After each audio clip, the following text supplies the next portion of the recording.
यानंतर टगर, पांढऱ्या फुलाची टगर असतात. ही टगरीची फुलं पांढरी फुलं असतात. त्याला साधे फुलं असते बिचारायला, सुगंध नसतो, पण दिसायला फार चांगली असतात. तर ती झाली टगरीची झाडं. नंतर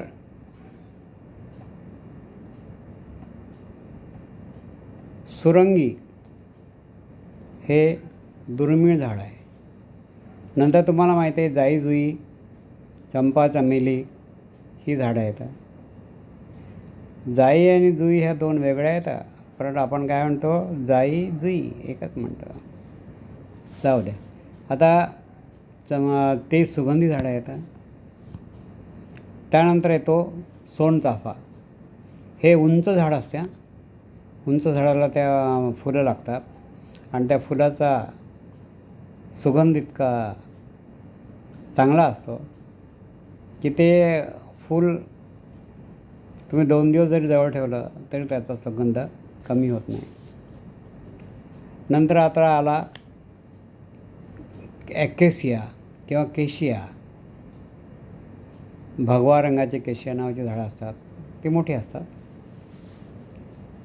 केशरी झाडं. नंतर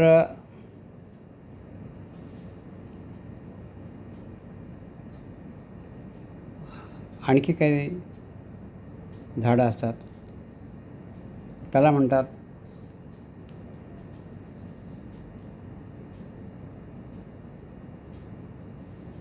केशरी रंगाचं झाडं असतात. त्याला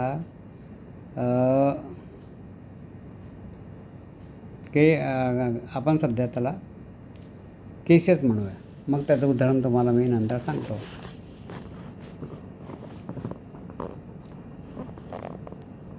नंतर आहे सावर. काटेरी सावर असते ना, तशीच एक सावर पण असते, त्याला पण फुलं येतात. पांगारा तुम्ही पाहिलं नसेल, पण पांगाऱ्याचं हे झाड काटेरी झाड असतं, पण उन्हाळ्यामध्ये त्या झाडावरचे पानं सर्व निघून जातात आणि फक्त फुलं राहतात. ती इतकी ॲट्रॅक्टिव्ह असतात की असं वाटतं की हे आपण घरात कुंडीमध्ये आपण लावतो ना झाड, तसं झाड आहे ते, कुंडीत ठेवलेलं. पळस. तुम्ही म्हणाल पळस ते जंगलात येते, आपल्या इथे कशाला लावायची? बरोबर आहे, पळस जंगलात येतात. जंगलात त्याला फ्लेम ऑफ द फॉरेस्ट म्हणतात. बरोबर आहे. पण पळसाचं झाड 1-2 हे सुद्धा तुम्ही लावू शकता, असं नाही आहे. नंतर आहे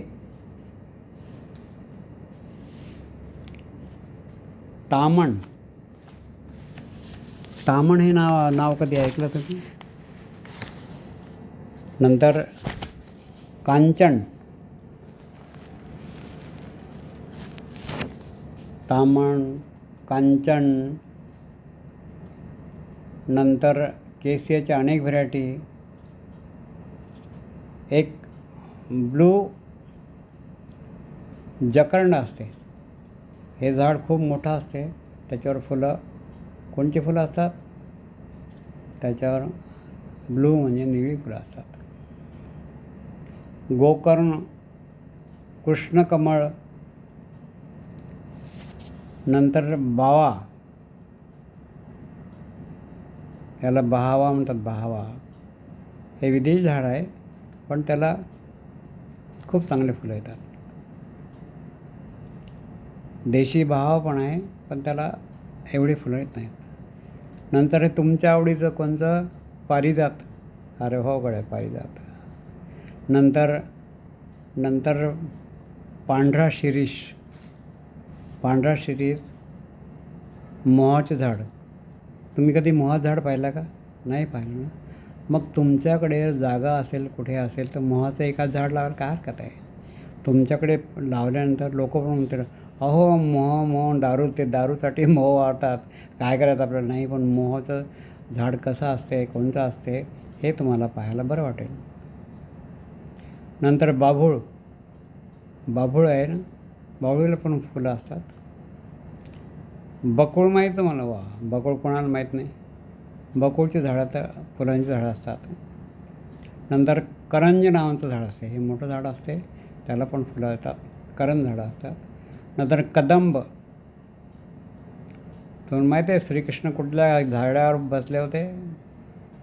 कदंब. कदंब. नंतर मधुमालती. आता राहिलं एक फर्स्ट क्लास झाड, जे कुठेही कसंही कमी पाण्यामध्ये येणार आहे, त्याला म्हणतात बोगनविलिया. आणि त्याचं ती फांदी जरी लावली ना तरी झाड येते. कुठं सावली कमी असली तरी येते, उन्हामध्ये येते. उन्हामध्ये तर भरपूर चांगलं येतात. आणि त्याला रंग, एवढे रंग असतात की तुम्ही खूप म्हणजे तुम्हाला आनंद येईल रंग पाहता पाहता. नंतर अशा तऱ्हेचे अनेक झाडं आहेत.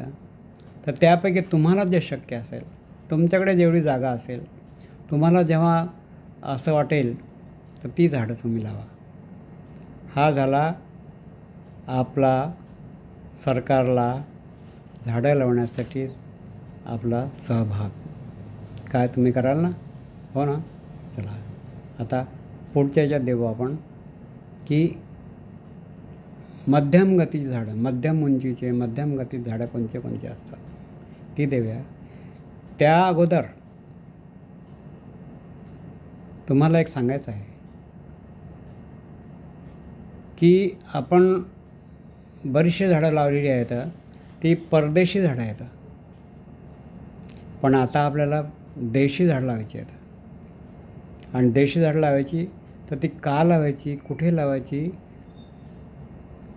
आणि त्याच्यापासून आपल्याला फायदे काय आहेत त्याची मी माहिती तुम्हाला पुढच्या व्हिडिओमध्ये देणार आहे. धन्यवाद.